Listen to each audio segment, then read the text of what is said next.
اسی لیے آپ نے فرمایا ہے کن فی الدنیا کانک غریب و عابر سبیل، دنیا میں ایسے رہو جیسے راہ چلتے مسافر ہو یا اجنبی ہو، یہ محسوس ہو کہ یہ یہاں کا باسی نہیں ہے، یہ یہاں کی سوچ ہی نہیں کرتا، یہاں پھیلنے پھولنے پلنے کی فکر ہی نہیں کرتا، یہ کہیں اور اس کا دل ٹکا ہوا ہے، کہیں اور اٹکا ہوا ہے۔ یہ اگر آپ کے وجود سے اس کا ظہور نہ ہو رہا ہو تو اس کے معنی یہ ہے کہ ایمان بالآخرہ جیسے کہ اس کا حق ہے وہ آپ کے دل میں نہیں ہے، آپ کے وجود میں سرایت نہیں کرتا۔ تو یہ آیت نوٹ کیجئے وما هذه الحیات الدنیا الا لہو ولعب، البتہ اس میں ایک آیت اور بھی آتی ہے قرآن مجید میں وما الحیات الدنیا الا متاع الغرور، یہ دنیا جو ہے یہ سوائے دھوکے کی ٹٹی اور دھوکے کے سامان پر کچھ نہیں ہے۔ اس کے برعکس ایک حدیث آتی ہے، بظاہر تضاد ہے لیکن اس کو ریزالو کیجئے اور وہ بات اسی مرحلے پر سمجھ لینی چاہیے۔ حضور نے فرمایا اب دنیا مزرعۃ الآخرہ، دنیا آخرت کی کھیتی ہے، یہاں بو گے تو وہاں کاٹو گے، اس کا مطلب یہ دنیا کی بڑی اہمیت ہے۔ یہاں قرآن کہہ رہا ہے کہ دنیا سوائے دھوکے کے سامان پر کچھ نہیں، ان دونوں کو کیسے ریکنسائل کریں گے؟ اگر یہ دنیا تمہیں آخرت سے غافل کر دے تو یہ دھوکے کی ٹٹی، پھر تو یہ دھوکے کا سامان ہے، لیکن آخرت کو مقصود بنا کر دنیا میں محنت کرو گے تو یہی آخرت کی کھیتی ہے کہ یہاں بو گے تو وہاں کاٹو گے، اگر یہاں کچھ بویا نہیں تو کاٹو گے کیا وہاں جا کر۔ اس اعتبار سے بندہ مومن کو اپنی زندگی کا ایک ایک لمحہ بہت قیمتی نظر آتا ہے، اس لیے کہ اس ایک لمحے میں اسے وہ کام کرنا ہے جس کا نتیجہ اس ابدی زندگی میں نکلے گا، جس کو کبھی ختم نہیں ہوگا۔ اس اعتبار سے ہمارا ہر مومن ہر لمحہ امر ہے، اس لیے کہ پوٹینشیل نتیجے کے اعتبار سے یہ امر ہے، یہ ختم ہونے والا نہیں ہے، اس لیے کہ اس کے نتائج اس زندگی میں نکلیں گے کہ جس کے لیے کوئی انتہا نہیں۔ لہذا اس اعتبار سے دیکھیے تو دنیا کا ایک ایک لمحہ نہایت قیمتی، اس اعتبار سے دیکھیے کہ اگر دنیا میں مشغول ہو کر آخرت کو بھول گئے یا دنیا تمہارا مطلوب و مقصود بن گئی تو پھر یہ دھوکے کی ٹٹی کے سوا وما الحیات الدنیا الا متاع الغرور، ان دونوں چیزوں کو ذہن میں رکھیے۔ فرمایا وما هذه الحیات الدنیا الا لهو ولعب وان الدار الاخرة لهي الحیوان لو كانوا يعلمون، اور اصل زندگی تو آخرت کی زندگی ہے، کاش کہ انہیں معلوم ہوتا۔ اب آئیے اوپر والی آیات، اس میں خاص طور پر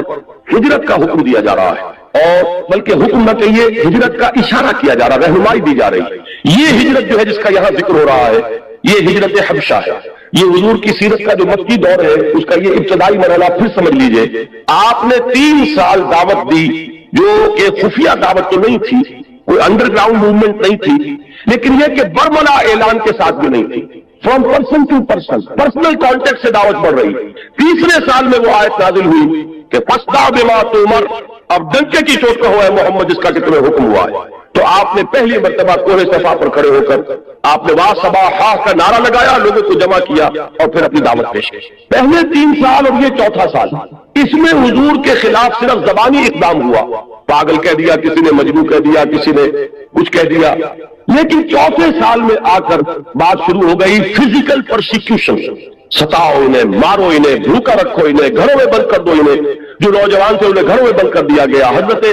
عثمان رضی اللہ تعالیٰ عنہ کو ان کے چچا نے چٹائی کے اندر لپیٹ کر اور دھواں دے دیا کہ دم نکلنے لگا گھٹن کی وجہ سے۔ کسی کو گھر سے نکال دیا گیا، مادرزاد برہنہ مصعب بن عمیر رضی اللہ تعالیٰ عنہ، مادرزاد برہنہ گھر سے نکال دیا گیا۔ کسی کو جیسا کہ میں نے حضرت بلال کا نقشہ کھینچا اس طرح ستایا جا رہا ہے، کسی کو جہلتے ہوئے انگاروں پر لٹایا جا رہا ہے۔ یہ چوتھا سال جو ہے پرسیکیوشن، اور 5ویں سال میں یہ اپنے نقطۂ عروج کو پہنچ گئے۔ اسی وقت یہ آیات نازل ہو رہی ہیں اور اسی وقت انہیں ایک رہنمائی دی گئی، وہ رہنمائی یہ ہے اس لیے کہ 5ویں سال میں ہجرت حبشہ ہوئی ہے، وہ رہنمائی اس میں دی جا رہی ہے۔ یا عبادی الذین آمنوا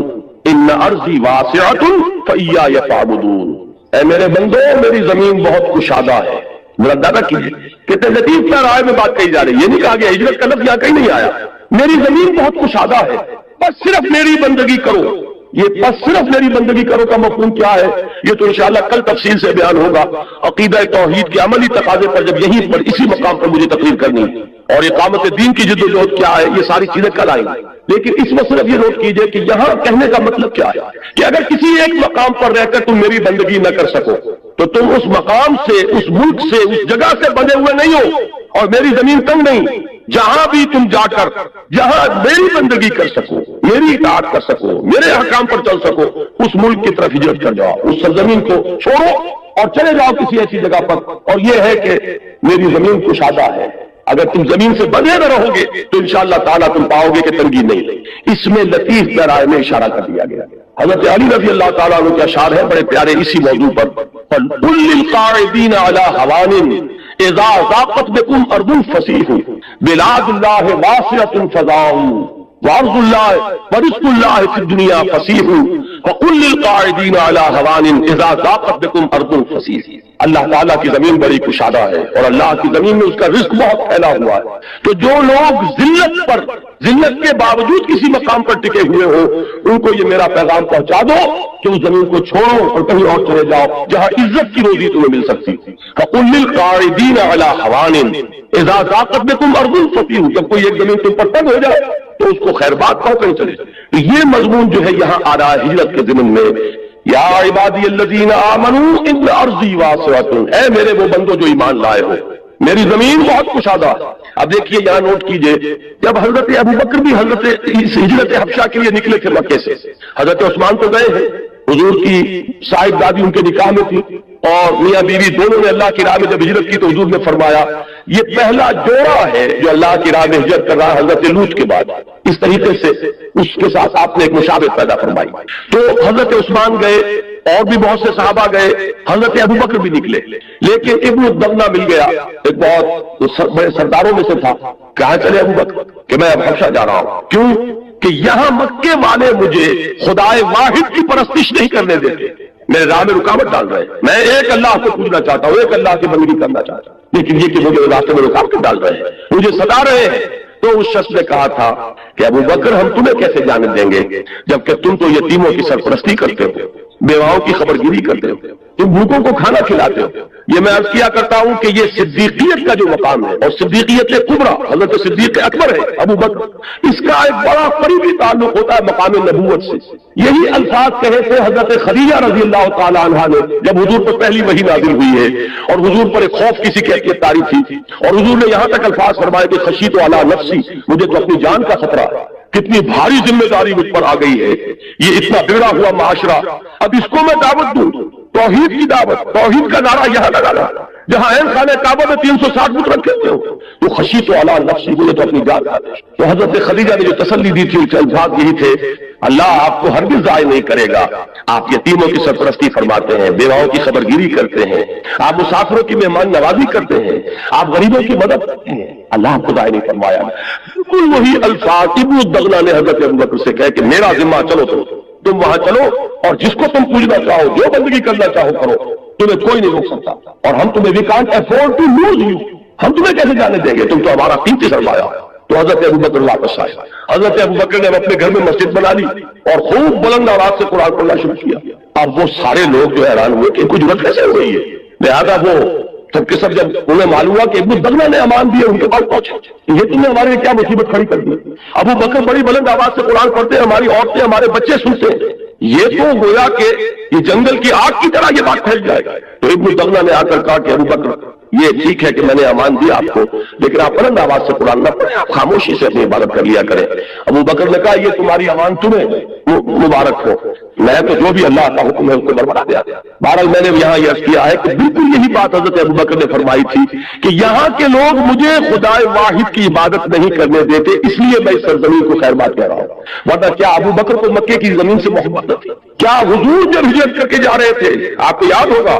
کہ جب خانہ کعبہ سے خطاب کیا تھا حضور نے کہا کعبہ مجھے تجھ سے انتہائی محبت ہے، لیکن کیا کروں کہ یہاں کے لوگ مجھے رہنے نہیں۔ تو انتہائی محبت ہوتی ہے انسان کو اس سرزمین سے کہ جہاں وہ پیدا ہوا ہو، پلا ہو، بہا ہو، پھر جہاں خانہ کعبہ ہے، جن لوگوں کی باطنی آنکھیں کھل چکی ہو انہیں تو معلوم ہے کہ کتنی بڑی قیمتی شے ہے یہ کہ جو ہمیں حاصل ہے،